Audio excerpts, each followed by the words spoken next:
कौन academy student शुरू करते हैं अपने संडे टेस्ट 6 की डिस्कशन।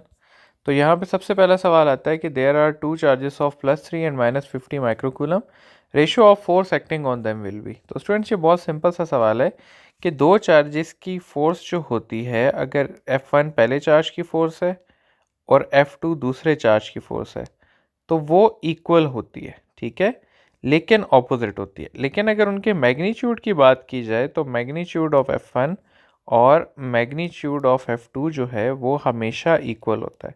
तो जितनी फोर्स जो है वो 3 कूलम 50 कूलम पे एक्सर्ट कर रहा होगा, उतना ही 50 जो है वो 3 पे कर रहा होगा।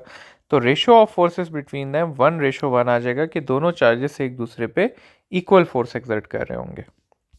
नेक्स्ट सवाल है हमारे पास कि for a germanium semiconductor IV graph current on the y axis, potential on the x axis is. तो स्टूडेंट्स ओम कर्व जो है वो हमारे लिए हमारे पास 3 टाइप्स का होता है। एक हमारे पास स्ट्रेट लाइन होती है, एक हमारे पास इंक्रीजिंग कर्व होता है और एक हमारे पास डिक्रीजिंग कर्व होता है, ठीक है। ये 3 किस्म के कर्व्स होते हैं हमारे पास ओहम्स लॉ के। ये जो स्ट्रेट लाइन होती है ना, ये स्टूडेंट्स होती है आइडियल मेटल्स की, ठीक है। आइडियल मेटल्स की जितने भी ये सारे मेटल्स हैं ये एट लो टेम्परेचर और करंट स्ट्रेट लाइन शो करते हैं। ये जो होती है ये हमारे पास सेमीकंडक्टर की लाइन होती है जिसमें जर्मेनियम और सिलिकॉन आ जाते हैं। थर्मिस्टर्स की भी यही वाली लाइन होती है और लास्ट डायोड की भी यही वाली लाइन होती है, ठीक है। तो थर्मिस्टर, सेमीकंडक्टर और डायोड्स का इंक्रीजिंग कर्व होता है। और अगर टंगस्टन फिलामेंट की बात की जाए तो टंगस्टन फिलामेंट का ये डिक्रीजिंग कर्व होता है। तो इस हिसाब से हमसे पूछा हुआ जर्मेनियम का, तो जर्मेनियम की जो है वो इंक्रीजिंग स्लोप होगी, जो कि हमारा ऑप्शन नंबर बी बन जाएगा। नेक्स्ट सवाल है कि 10 coulomb charge exerts a force of 10 Newton on a charge of 0.5 coulomb, what is the electric field of the charge. अच्छा, अब स्टूडेंट्स इलेक्ट्रिक फील्ड की बात की जाए तो इलेक्ट्रिक फील्ड की दो इक्वेशंस होती हैं। एक होती है F/Q और दूसरी होती है KQ/R², ठीक है। अब अगर इन इक्वेशंस में देखें ना हम स्टूडेंट्स, तो ये इस इक्वेशन में जो चार्ज है ना वो हमारा हमेशा टेस्ट चार्ज होता है, ठीक है, जबकि इस इक्वेशन में जो चार्ज है वो हमारा सोर्स चार्ज होगा। तो इस बात का हमने ख़ास ख्याल रखना है, ठीक है। अब यहाँ पर क्योंकि हमें फोर्स दी हुई है तो हम ये पहली वाली इक्वेशन यूज़ करेंगे। E = फोर्स, तो हमारे पास सीधी सीधी 10 न्यूटन है। अब चार्ज में हमने डिसाइड करना है कि 10 कूलम वाला यूज़ करना है या 0.5 वाला। तो इसमें हम देखेंगे कि छोटा कौन सा है, क्योंकि इनमें से जो छोटा होगा वो टेस्ट चार्ज होगा। तो डिवाइडेड बाय 0.5, तो आंसर हमारा आ जाएगा 20 न्यूटन पर कूलम, जो कि हमारा ऑप्शन नंबर डी है यहाँ पे। नेक्स्ट सवाल है यूनिट ऑफ कंडक्टेंसेस। अच्छा, जल्दी जल्दी से यूनिट्स देख लेते हैं स्टूडेंट्स। रेजिस्टेंस का यूनिट होता है ओहम, कंडक्टेंस का यूनिट होता है 1/ओहम, जिसको हम मोहो भी कहते हैं, और इसका एक और यूनिट होता है जिसको हम साइमन भी कहते हैं। फिर रेजिस्टिविटी का यूनिट होता है ओहम मीटर और कंडक्टिविटी का यूनिट होता है 1/ओहम मीटर, या इसको मैं मोहो मीटर इनवर्स भी कहता हूँ। तो यहाँ पे क्योंकि हमसे कंडक्टेंस का यूनिट पूछा है तो ये जो साइमन है ये हमारे पास कंडक्टेंस का यूनिट है। नेक्स्ट सवाल है capacitor of 10 farad is connected with a battery and it fully charges in 10 seconds, what is the resistance of the circuit. अच्छा, अब स्टूडेंट फुल चार्ज करने के लिए जो है ना, फुल चार्ज करने के लिए बेसिकली हमें 5 टाइम कॉन्स्टेंट्स लगते हैं। तो यहाँ पे 5 टाइम कॉन्स्टेंट्स की वैल्यू इन्होंने दी हुई है 10 सेकेंड, क्योंकि फुल चार्ज इन्होंने कहा 10 में होता है। तो एक टाइम कांस्टेंट हो जाएगा हमारे पास 10/5 = 2 सेकेंड्स, ठीक है। अब टाइम कांस्टेंट इक्वल होता है R/C के। यहाँ पर हमें रेजिस्टेंस फाइंड करनी है तो टाइम कांस्टेंट बाय C आ जाएगा। टाइम कांस्टेंट हमारा 2 है, कैपेसिटर हमारी 10 फैरेड है, तो ये आ जाएगा हमारे पास 1/5 = 0.2, जो कि बनता है हमारा ऑप्शन नंबर C। नेक्स्ट सवाल है स्टूडेंट के 6.2 into 10 power 18 electrons passes through a wire in 2 second, the current in ampere is. अब यहाँ पर जो सारी बात है ना स्टूडेंट्स, वो इस 6.2 इंटू 10 पावर 18 में छुपी हुई है। ये वैल्यू आप लोगों ने याद रखनी है कि 6.2 इंटू 10 पावर 18 इलेक्ट्रॉन्स या प्रोटॉन्स ये इक्वल होते हैं 1 कूलम के। तो बेसिकली ये 6.2 इंटू 10 पावर 18 नहीं लिखा हुआ, ये लिखा हुआ है 1 कूलम चार्जेस। तो करंट अब इक्वल होता है Q बाई टी के। यहाँ पर Q जो है वो 1 कूलम है, टाइम जो है वो 2 सेकेंड है। तो ये हो जाएगा 0.5 एम्पेयर, जो कि बनता है हमारा ऑप्शन नंबर सी। नेक्स्ट सवाल है स्टूडेंट्स के in order to calculate electric field due to a charge plate, size of the plate is taken as infinite, this is due to. तो इसका आंसर है टू अवॉइड फ्रिंजिंग इफेक्ट। क्या मतलब है fringing effect का? देखिए students, अगर मैं प्लेट का एक फाइनाइट साइज ले लूँ तो उसमें क्या होगा कि चार्जेस होंगे बिलफर्स। तो ये जो सेंटर वाले चार्जेस होंगे ना, इनकी फील्ड स्ट्रेट जाएगी, लेकिन ये जो टॉप और बॉटम वाले चार्जेस हैं इनकी फील्ड बेंड होगी। तो this bending of field is called as fringing. तो इसको अवॉइड करने के लिए हम कहते हैं कि हम शीट का साइज़ ही इनफाइनाइट ले लेते हैं। अब शीट का साइज़ इनफाइनाइट होगा तो ना ही उसका कोई टॉप एंड होगा ना ही बॉटम एंड होगा, और इस वजह से कोई फ्रिंजिंग नहीं होगी। तो इसका आंसर है C, to avoid fringing effect. Next सवाल है कि if length and radius of an electric resistance of a certain wire is doubled simultaneously, then the specific resistance of a wire। अब स्टूडेंट, स्पेसिफिक रेजिस्टेंस जो है ना वो resistivity का दूसरा नाम है। तो रेजिस्टिविटी जो है वो इंडिपेंडेंट होती है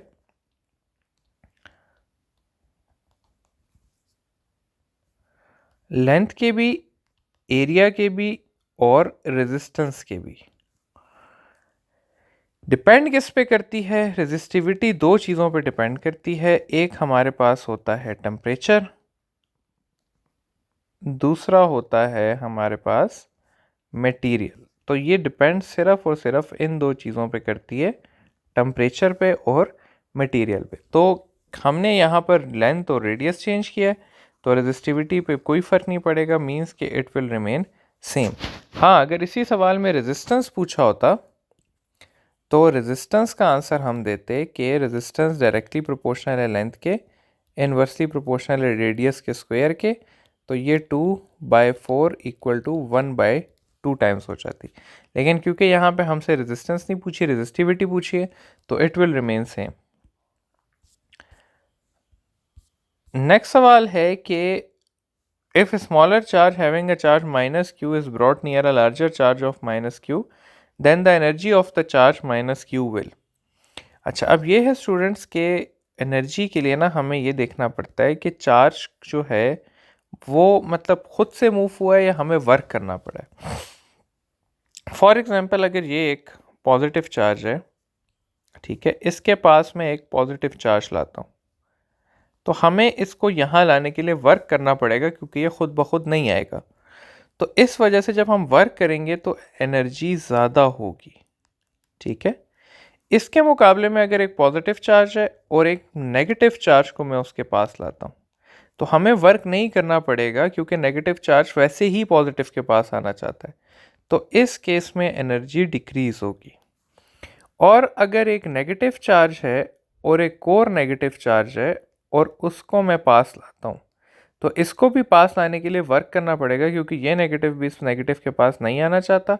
तो इस केस में भी एनर्जी जो है हमारे पास वो इंक्रीज होगी। तो ऑप्शन नंबर ए, इंक्रीज, इसका करेक्ट ऑप्शन हो जाएगा।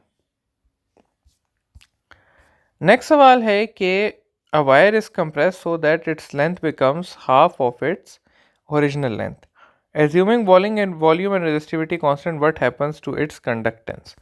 अच्छा देखिए स्टूडेंट्स, अगर कभी कंडक्टेंस का भी सवाल आया करे ना, तो आप रेजिस्टेंस ही फाइंड किया करें, एंड में सिर्फ उसको इन्वर्स कर दिया करें इस तरह, क्योंकि रेजिस्टेंस के हमने बहुत सारे सवाल सॉल्व किए होते हैं और हमारा जो मसल मेमोरी है वो उस पर अच्छी होती है। रेजिस्टेंस के ऊपर जाते हैं। रेजिस्टेंस के लिए स्टूडेंट्स अगर फार्मूला हमें कंप्रेस या उसका है स्ट्रेच का, तो हम फॉर्मूला यूज़ करते हैं n²r। ठीक है, ये भी ज़रा समझ लेते हैं। देखिए स्टूडेंट्स, अगर एक वायर है उसको मैं कंप्रेस करूँगा, मतलब इसे मैंने कंप्रेस किया, तो इसकी लेंथ तो हाफ हो जाएगी लेकिन इसका एरिया डबल हो जाएगा। तो लेंथ हाफ हो जाएगी, एरिया जो है वो इसका डबल हो जाएगा। अब रेजिस्टेंस अगर मैं फाइंड करूं तो वो होती है रो एल बाय ए के। यहाँ पर एल की वैल्यू मैं हाफ लगाऊं, एरिया की मैं डबल लगाऊं, तो रेजिस्टेंस हो जाएगी मेरे पास 1/4। तो रेजिस्टेंस अगर 1/4 होगी तो कंडक्टेंस होती है 1/r। तो कंडक्टेंस जो है वो 1/1/4 हो जाएगी, which is equal to 4 times. तो रेजिस्टेंस कंडक्टेंस जो है मेरी वो it becomes 4 times of its original value. Option number D इसका करेक्ट ऑप्शन है। नेक्स्ट सवाल है, 2 point charges exert force of 20 Newton when a dielectric constant of 2 is present between them. If the dielectric is moved keeping all the parameters same, what will be the force now? अच्छा जी, अब student इस तरह होता है कि जो force in vacuum होती है, ठीक है, वो इक्वल होती है, सॉरी, जो फोर्स इन मीडियम होती है वो इक्वल होती है force in vacuum divided by dielectric constant. तो जो फोर्स इन वैक्यूम होगी वो इक्वल हो जाएगी force in medium into dielectric constant. अब यहाँ पे मीडियम वाली फोर्स हमें दी हुई है 20 न्यूटन, डाइलेक्ट्रिक कांस्टेंट दिया हुआ है हमें 2, तो ये हो जाएगा 40 न्यूटन, जो कि बनता है हमारा ऑप्शन नंबर सी। नेक्स्ट सवाल है कि in a sketch of electric field lines a region where the lines are crowded together indicates. अच्छा जी, अब इलेक्ट्रिक फील्ड लाइंस की अगर बात की जाए स्टूडेंट्स, तो इलेक्ट्रिक फील्ड जो होगी वो इन्वर्सली प्रोपोर्शनल होती है स्पेस बिटवीन लाइंस। ठीक है, और डायरेक्टली प्रोपोर्शनल होती है नंबर ऑफ लाइंस के। मतलब कि अगर लाइंस इस तरह करके बनी हुई हैं और उसके मुकाबले में लाइंस इस तरह करके बनी हुई हैं, तो इसकी इलेक्ट्रिक फील्ड जो है वो हम कहेंगे कि ज़्यादा होगी और इसकी इलेक्ट्रिक फील्ड जो है वो हम कहेंगे कम होगी। तो अगर किसी रीजन में लाइंस क्राउडेड हैं तो हम कहेंगे कि ये स्ट्रॉन्ग इलेक्ट्रिक फील्ड है। ऑप्शन नंबर सी इसका करेक्ट ऑप्शन होगा। नेक्स्ट सवाल है, which of the following statement is correct, resistance and resistivity are dependent on each other. ये गलत बात है। Resistance is independent of resistivity, ये भी बात गलत है। Resistivity is independent of resistance, ये बात ठीक है। कैसे ठीक है? रेजिस्टेंस जो है स्टूडेंट्स, उसकी इक्वेशन है रो एल बाय ए। बल्कि इस तरह करते हैं कि resistance is directly proportional to length, resistance is inversely proportional to A. तो रेजिस्टेंस के साथ जब मैं कांस्टेंट लगाता हूं तो वो बनता है रो एल बाय ए। ठीक है, इस हिसाब से रेजिस्टेंस जो है वो 3 फैक्टर्स पे डिपेंड कर रहा है।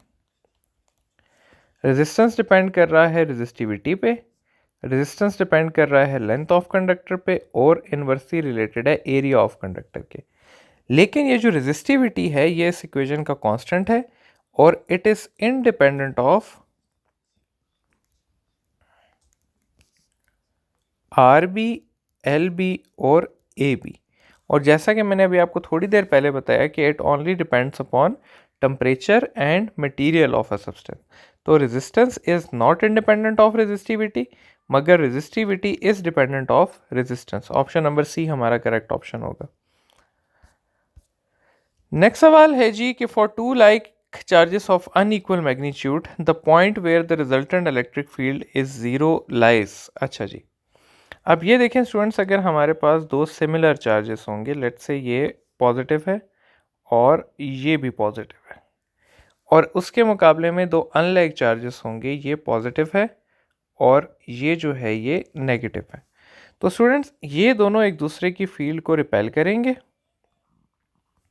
ठीक है, और इनकी फील्ड इस सेंटर वाली लाइन में किसी पॉइंट पे ज़ीरो होगी। अगर इक्वल होए तो इस जगह पे ज़ीरो हो जाएगी, अगर ये चार्ज लेट से बड़ा हुआ तो इस जगह पे ज़ीरो हो जाएगी। इस तरह करके जो है ये इलेक्ट्रिक फील्ड मूव करेगी 0 पॉइंट, लेकिन होगा बिटवीन द चार्जेस ही। लेकिन अगर अनलाइक चार्जेस की बात करें तो अब यहाँ पर जो लाइन है वो इनके बीच में कहीं नहीं कट रही होगी, तो इनकी इलेक्ट्रिक फील्ड जो ज़ीरो होगी वो बिहाइंड द चार्ज किसी पॉइंट पे ज़ीरो होगी, या इस पॉइंट पे ज़ीरो होगी या इस पॉइंट पे ज़ीरो होगी।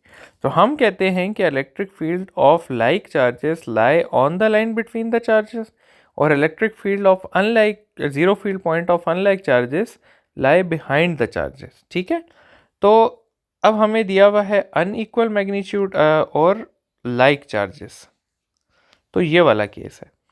तो लाइक चार्जेस का होगा तो बिटवीन द चार्जेस, तो या ए ऑप्शन है या बी ऑप्शन है, ये हो नहीं सकता, ये अनलाइक चार्जेस के लिए होता है। Closer to the smaller charge या closer to the larger charge, अब ये भी दिखा देता हूँ आपको। देखें बिल फर्ज ये एक चार्ज बड़ा है, ये चार्ज छोटा है, तो ये बड़ा वाला अपनी फील्ड आगे तक भेजेगा, ये छोटा वाला अपनी फील्ड नहीं भेज सकेगा, तो जो ज़ीरो फील्ड पॉइंट होगा वो छोटे वाले चार्ज के पास होगा। तो between the charges closer to smaller charge, option A हमारा करेक्ट ऑप्शन है। नेक्स्ट सवाल है, in a open circuit external resistance of the circuit is. Students circuit में एक हमसे ओपन का पूछा जा सकता है, ओपन सर्किट का, शॉर्ट सर्किट का पूछा जा सकता है। तो स्टूडेंट्स जो ओपन सर्किट होता है उसमें हम कहते हैं कि एक्सटर्नल रेजिस्टेंस इनफाइनाइट होती है और करंट ज़ीरो होता है, जबकि शॉर्ट सर्किट में हम कहते हैं कि एक्सटर्नल रेजिस्टेंस ज़ीरो हो जाता है और करंट इनफाइनाइट हो जाता है। तो ये दो टाइप ऑफ सर्किट्स हैं, एक ओपन सर्किट है और एक शॉर्ट सर्किट है। इधर हमसे ओपन सर्किट का पूछा हुआ है, तो ओपन सर्किट में एक्सटर्नल रेजिस्टेंस इनफाइनाइट होती है, ऑप्शन नंबर सी जो है वो हमारा करेक्ट ऑप्शन है। नेक्स्ट सवाल है, in a region of space where electric field is zero potential is. अब ये बहुत कंफ्यूजिंग सवाल है स्टूडेंट, बिल फर्स्ट मैं आपको समझाने की कोशिश करता हूँ। ये जो अभी आपको स्लाइड नज़र आ रही है, बिल फर्ज यहाँ पे कोई इलेक्ट्रिक फील्ड नहीं है, तो it is a region of space where electric field is zero. अब एक चार्ज है यहाँ पर, उसका पोटेंशियल है वी, उसे मैं यहाँ से उठा के यहाँ पर ले आता हूँ, तो ना ही उसका पोटेंशियल राइज होगा ना ही उसका पोटेंशियल फॉल होगा, तो यहाँ पे भी वी होगा। फिर अगर बिल फर्ज उसे उठा के मैं यहाँ पे ले आता हूँ, तो यहाँ पे भी उसका पोटेंशियल वी ही होगा, ना राइज होगा ना फॉल होगा। तो in a region of space where electric field is zero, potential difference is zero, लेकिन पोटेंशियल इज कांस्टेंट। तो इसका आंसर है, in a region of space where electric field is zero, potential is constant, option number A हमारा correct answer है। Next है जी, in if two bulbs are connected in series which work will glow more bright. अच्छा, अब अगर students parallel versus series की बात करें,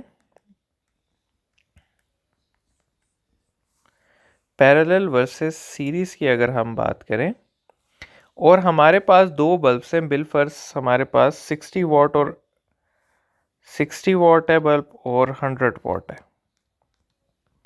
हमसे पूछा जा सकता है कि रेजिस्टेंस किसकी ज़्यादा होगी, हमसे पूछा जा सकता है कि ब्राइट ज़्यादा कौन होगा, और हमसे पूछा जा सकता है कि हीट कौन ज़्यादा एमिट करेगा। ठीक है, रेजिस्टेंस के लिए स्टूडेंट्स हमेशा इनवर्स रिलेशन होता है, तो जिसकी रेजिस्टेंस जिसकी पावर कम होगी उसकी रेजिस्टेंस ज़्यादा होगी। तो पैरेलल में भी 60 वॉट की रेजिस्टेंस ज़्यादा होगी और सीरीज में भी 60 वॉट की ही रेजिस्टेंस ज़्यादा होगी। ब्राइटनेस की अगर बात की जाए तो ब्राइटनेस पैरेलल में जो है, जो बड़ा बल्ब होता है उसकी ज़्यादा होती है, सीरीज में जो छोटा बल्ब होता है उसकी ज़्यादा होती है।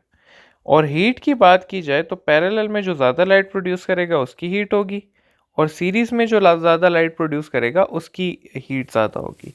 तो ये स्टूडेंट्स हमारे पास आंसर आ जाते हैं कि अगर रेजिस्टेंस पूछा हो, ब्राइटनेस पूछी हो या हीट पूछी हो। तो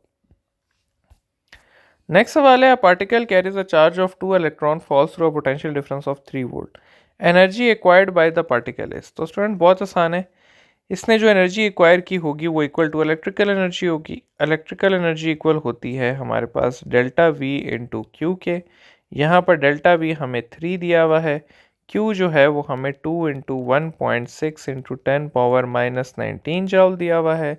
तो ये हो जाएगा हमारे पास 9.6 इंटू 10⁻⁻19 जो कि था हमारा ऑप्शन नंबर ए। ये ए जो है ये हमारा करेक्ट ऑप्शन हो जाएगा। नेक्स्ट सवाल की तरफ चलते हैं। तो नेक्स्ट सवाल है, straight wire is bent into a shape of a coil without changing its length or cross sectional area when connected to the same DC voltage, what is the ratio of current through the straight wire to that through the coil? सवाल में क्या है कि पहले एक straight wire थी, ठीक है, ये हमारे पास एक स्ट्रेट वायर थी, इसको मैंने बैटरी से कनेक्ट किया हुआ था। अब इसी वायर को मैंने इस तरह ये सोलेनॉइड में कन्वर्ट कर दिया और अब इसे मैंने बैटरी में कन्वर्ट कर दिया।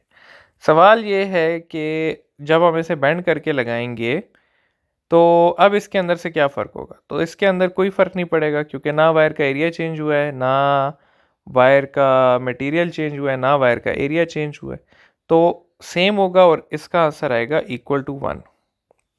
इसका एक मुश्किल सवाल ये बन सकता है कि मैं अब इसे कॉइल में बेंड करके डीसी में नहीं लगाता, मैं इसे एसी सोर्स में लगा देता हूँ। जब मैं इसे एसी सोर्स में लगाऊंगा तो इसकी रेजिस्टेंस के साथ साथ अब रिएक्टेंस भी आ जाएगी, और जिस वजह से इसका ऑपोजिशन होगी और फिर इसका करंट पहले से कम होगा। तो जब तक डीसी सोर्स लगा रहे हैं सोलेनॉइड के साथ तब तक तो सेम रहेगा, लेकिन अगर यहीं पे मैंने एसी सोर्स लगा दी तो इसकी जो रिएक्टेंस है वो ज़्यादा हो जाएगी और इसका करंट जो है वो कम हो जाएगा।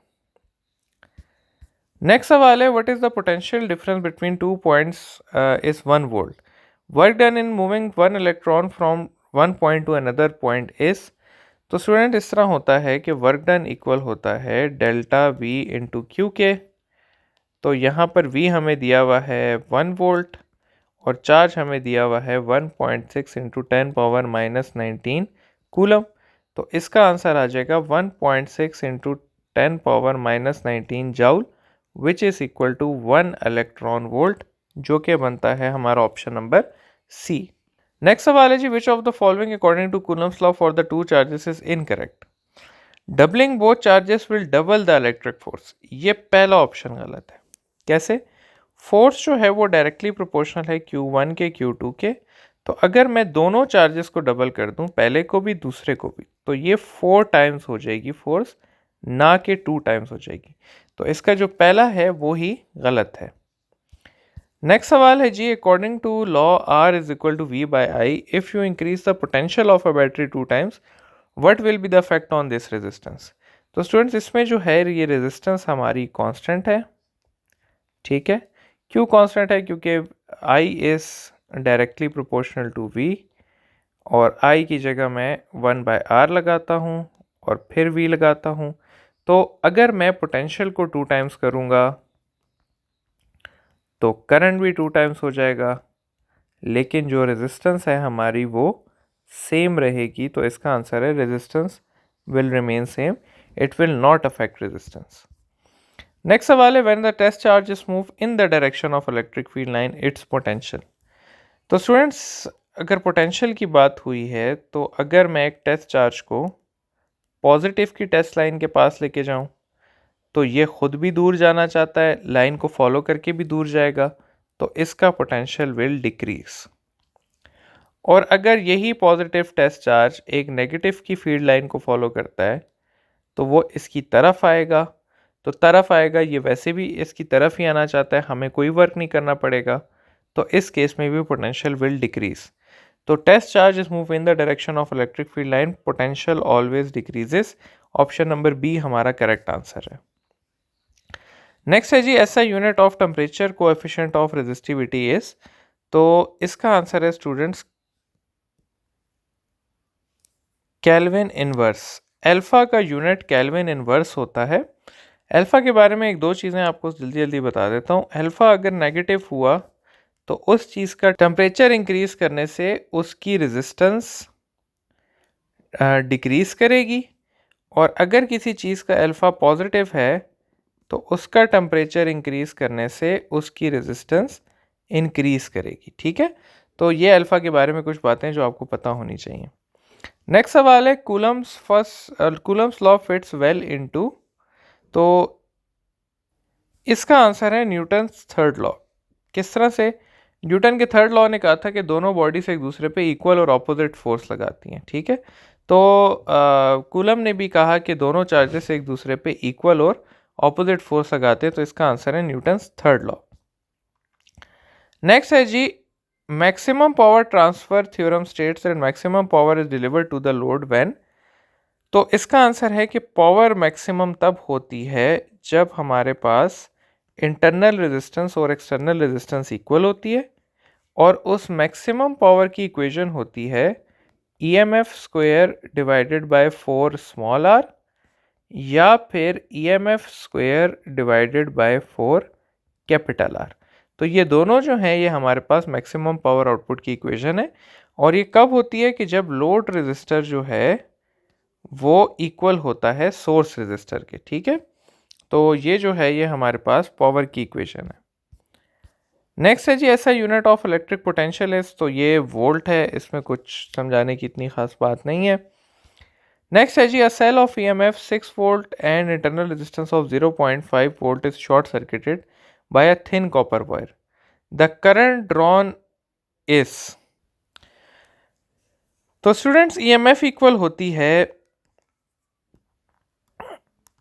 EMF इक्वल होती है IR प्लस IR के। यहाँ पर अगर शॉर्ट सर्किट हो गया तो ये रेजिस्टेंस ज़ीरो हो गई, मतलब ये सारा फैक्टर ख़त्म हो गया। तो EMF इक्वल हो जाएगी हमारे पास I स्मॉल आर के, या I इक्वल हो जाएगा हमारे पास EMF divided by small r. यहाँ पर EMF जो है वो हमारे पास 6 वोल्ट है, रेजिस्टर जो है वो 0.5 है, तो इसका आंसर आ जाएगा 12 वोल्ट 12 एम्पेयर, जो कि हमारे पास ऑप्शन नंबर डी बनता है हमारा। नेक्स्ट सवाल है जी कि permittivity of free space E not has units of. तो स्टूडेंट्स कैपेसिटेंस की इक्वेशन होती है A E not by D. तो E नॉट की जगह मैं लिख सकता हूँ E not is equal to capacitance into D divided by area. Capacitance का यूनिट होता है फेरेड, डिस्टेंस का होता है मीटर, एरिया का होता है मीटर स्क्वायर। तो ये कैंसिल हो गया, तो आंसर आ जाएगा फेरेड पर मीटर, जो कि ऑप्शन नंबर डी बनता है। नेक्स्ट है जी कि for metals the temperature coefficient of resistances. अब यहाँ पर स्टूडेंट मेंशन वैसे होना चाहिए था कि मेटल्स एट हाई टेम्परेचर या लो टेम्परेचर। तो अगर लो टेम्परेचर होता तो it is near zero, high temperature पे जो है वो पॉजिटिव होता है, ठीक है, ज़्यादा पॉजिटिव होता है, लेकिन ऑलमोस्ट सारे मेटल्स का ही पॉजिटिव में होता है। अगर यही हमसे सेमीकंडक्टर्स का पूछा होता तो हम इसका आंसर नेगेटिव करते। और अभी आपको मैंने थोड़ी देर पहले पढ़ा भी दिया है कि नेगेटिव का क्या मतलब है और पॉजिटिव का क्या मतलब है। What is the effect on the electric field as the distance from an infinite conducting plate is doubled? तो students electric field of infinite sheet equal होती है E is equal to sigma by 2E not, या इसको मैं Q bye 2AE not भी लिख सकता हूँ। और अगर यहाँ पे आप देखें तो इसका डिस्टेंस के साथ कोई रिलेशन नहीं है, तो it will remain the same. Option number D हमारा करेक्ट ऑप्शन है। नेक्स्ट है जी, a cell of EMF 10 volt and internal resistance of 2 ohm is connected to external resistance of 3 ohm. Power dissipated in the cell is। अच्छा जी, तो students यहाँ पर इस तरह का सवाल है कि हमें power dissipated in the cell चाहिए, सिर्फ सेल। तो पावर के लिए हम इक्वेशन यूज़ करेंगे I स्क्वायर स्मॉल r, जो कि internal resistance of the cell है। लेकिन I के लिए हमें फाइंड करना पड़ेगा इस फॉर्मूले से E is equal to R plus R। यहाँ पर E जो है वो है हमारे पास 10 वोल्ट, एक्सटर्नल रेजिस्टेंस जो है वो हमारा 3 है, और इंटरनल रेजिस्टेंस 2 है, तो करंट हमारे पास आ जाएगा 2 एम्पेयर। यहाँ पर जब मैं ये वैल्यू डालूँगा तो ये हो जाएगा 2 का स्क्वायर इंटू 2, तो ये हो जाएगा जी हमारे पास 8 वॉट, जो कि हमारा ऑप्शन नंबर बी बनता है। नेक्स्ट सवाल है, if the potential difference between two oppositely charge plate is doubled and distance between them is half, then electric field is. तो students electric field potential gradient भी होता है, जिसको मैं डेल्टा वी बाई डी भी लिख सकता हूँ। तो अगर मैंने डेल्टा वी को 2 टाइम्स किया है और डिस्टेंस को मैंने हाफ किया है, तो ये 2 ऊपर जाके इसका आंसर आ जाएगा 4 टाइम्स, जो कि हमारा ऑप्शन नंबर डी है। नेक्स्ट सवाल है, if magnitude of both charges is doubled and distance between them is half, then the electric force between them becomes. अच्छा, ये बहुत ईजी सवाल है स्टूडेंट्स। फोर्स जो है वो डायरेक्टली प्रोपोर्शनल होती है Q1 Q2 के, और इन्वर्सली प्रोपोर्शनल होती है R स्क्वायर के। अगर मैं दोनों चार्जेस को डबल कर दूं और डिस्टेंस को मैं हाफ कर दूं, तो इसका आंसर आ जाएगा 4 डिवाइडेड बाय 1/4। ये 4 ऊपर चला जाएगा और 16 टाइम्स इसका आंसर आ जाएगा ऑप्शन नंबर सी। यहाँ पर स्टूडेंट्स हमारा संडे टेस्ट एंड होता है। इंशाल्लाह नेक्स्ट संडे को अगले संडे टेस्ट के साथ मिलेंगे। Thank you.